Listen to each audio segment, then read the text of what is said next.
받아볼게요. 여보세요? 네, 여보세요? 네. 네, 안녕하십니까? 네, 안녕하세요. 네네네, 반갑습니다.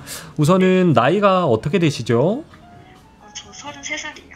33살이시고 네네. 어떤 일 하십니까? 과학기술 쪽 연구하고 있어요. 아, 연구원이세요? 네네. 아, 네, 그러시군요. 어떤 것들에 대한 궁금증이 있으십니까?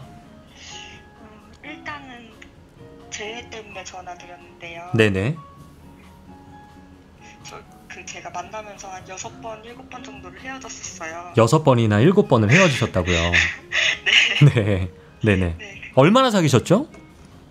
사귄 건 한 6개월 정도 사귀었고 6개월 동안에 몇 번 헤어지셨다고요? 6개월 정도 사귀고 한 5개월째부터 헤어지고 나서 그 뒤로 2달에 한 번 사귀었다가 다시 헤어지고 또 그래서- 2달 뒤에 그래서 총 얼마나 사귀셨어요? 그렇게 해서 만난 건 한 1년 정도 돼요. 1년. 그래도 참 한결같으시네요, 두 분이. 네. 네. 그때 이제 거의 붙잡은 거는 저였고 이제 네. 사귀면서 제가 많이 잘못을 하긴 했었거든요. 잘못을. 네. 그래서, 네. 그래서 궁금한 게 뭘까요? 근데 이제 이 사람을 놓는 게 맞는 건지 아니면은 이제 계속 여태까지 그랬던 것처럼 제 잘못 인정하고 네. 붙잡는 게 맞는 건지 이제 조금 헷갈려가지고. 그러면 제가 한 가지 여쭤봐도 될까요? 네네. 이 사람을 사랑하는 마음이 궁금하신 거예요? 아니 그거는 사랑하는 건 맞는 것 같아요. 사랑하는 건 맞는 것 같고. 네, 계속 사귀어오면서 했는데 음. 이제 성격이 조금 많이 다르다 보니까 조금이라도 싸우면 그게 안 맞더라고요. 네. 조금이라도 싸우면 꼭 그게 끝으로 가더라고요. 네. 네, 그래서 지금 제가 이런 것들 때문에 고민하시는 분들 많을 거예요. 같은 문제로 계속 싸움이 일어나는데 과연 계속적으로 만나야 할 거예요? 라는 거에 대한 질문 같아요. 맞나요? 네, 맞아요. 네. 우선은 이분과 헤어질 때 첫 번째 잡을 때 진심이셨나요? 네, 근데 그때 같은 이유로 계속 헤어진 건 또 아니에요. 네. 첫 번째 헤어졌을 때는 이제 그 전 남친이 저한테 오해를 해가지고 그것 때문에 제가 붙잡았던 거고요. 네. 그 두 번째는요? 두 번째부터는 이제 쭉 성격 때문에. 세 번째는요? 그러니까 잠시만요. 그러니까 성격 때문에 헤어지신 거 아니에요? 계속? 네, 결론은 그래요. 네, 근데 성격이라는 말은 너무 두리뭉실하고 성격 때문보다는 이 성격 때문에 표현하는 부분들 때문에 헤어지신 거 아닙니까? 맞아요. 정확히 말하면? 그쵸? 네, 네. 그러니까 본인이 이 사람과 헤어질 때 더 많이 잡으셨다라고 말을 했고 네. 헤어질 때마다 잡을 때마다 본인은 진심이셨어요. 그죠? 네, 네. 그리고 잡을 때 보통 이러지. 내가 잘할게. 내가 노력할게. 맞죠? 네. 그렇게 말씀하셨을 거고 여태까지 잘 무리 없이 만나셨는데 또 이러한 같은 문제 때문에 또 이별하셨단 말이죠. 네. 할 것 같고 그러면 본인한테 물어봐야 되는 거예요. 이 문제는 바뀔 수 없는 문제인 거예요. 왜 그러냐면 그 전에도 진심이셨고 고치려고 노력했지만 안 되는 거잖아요. 그렇죠. 근데 맞잖아요. 네, 제가 노력을 안 했다는 걸 제가 저 스스로 많이 알고 있어요. 그러면 본인은 여태까지 만나는 과정 속에서 거짓말 하신 겁니다. 그리고 본인이 지금 여기까지 왔기 때문에 노력하지 않았다라고 말할 수도 있어요. 왜 그러면 그때 말하는 순간으로 돌아가 보세요. 그때 진심이셨어요.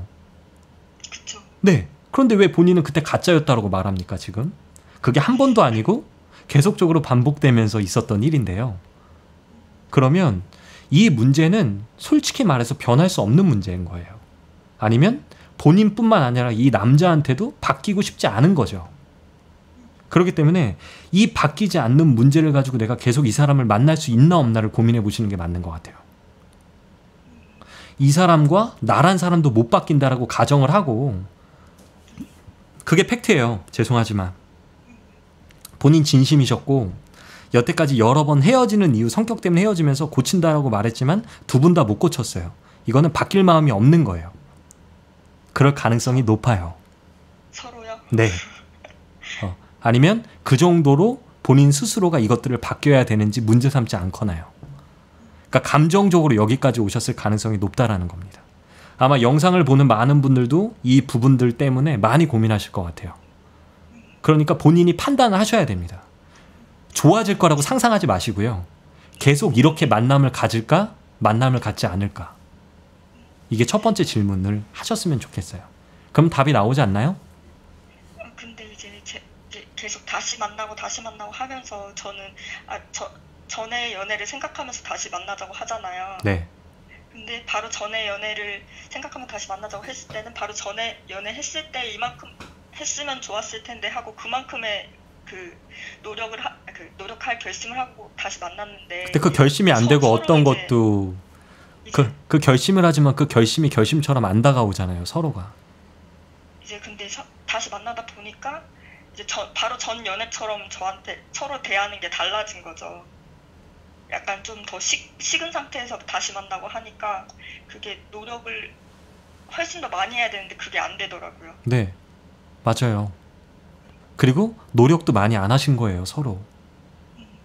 그러니 이 관계를 더 발전시키려면 둘 다 깨달음을 얻어서 정말 서로에 대해서 마음을 터놓고 진짜 바뀌던가. 그런데 그러기는 사실 힘들어요. 사람은 바뀌기가 참 힘들거든요. 그리고 본인 스스로도 변하기 어려운 걸 알잖아요. 지금 반증하고 있는 거예요. 같은 문제로 여태까지 왔고 싸울 때도 진심이었는데 바뀐 게 사실 그렇게 크지 않으실 수 있어요. 그러면 제가 헤어지자라고 말하고 싶지만 그렇게 말하는 건 예의가 아닌 것 같아서 지금 그 선택을 나 때문에 결정할까 봐 내가 그 말을 참 아끼고 있습니다, 지금. 그러니 그 선택은 본인이 하셨으면 좋겠어요, 저는. 도움이 되셨나요? 네네. 저한테 해주고 싶은 말 있으면 한마디만 해주십시오. 자기 전에 가끔씩 듣는데 네. 약간 ASMR처럼 졸리라고 그렇게 따분할 수가 없다고요? 아, 들으면서 잘 잔다? 칭찬이죠? 네, 칭찬입니다. 네, 감사하고요. 네. 네, 앞으로도 많은 응원 부탁드리겠습니다. 네, 알겠습니다. 감사합니다. 네, 감사합니다. 네. 네, 여러분들도 이런 문제 때문에 많이 힘들잖아요, 그죠? 그런데 안 바뀌는 게 있는 것 같아.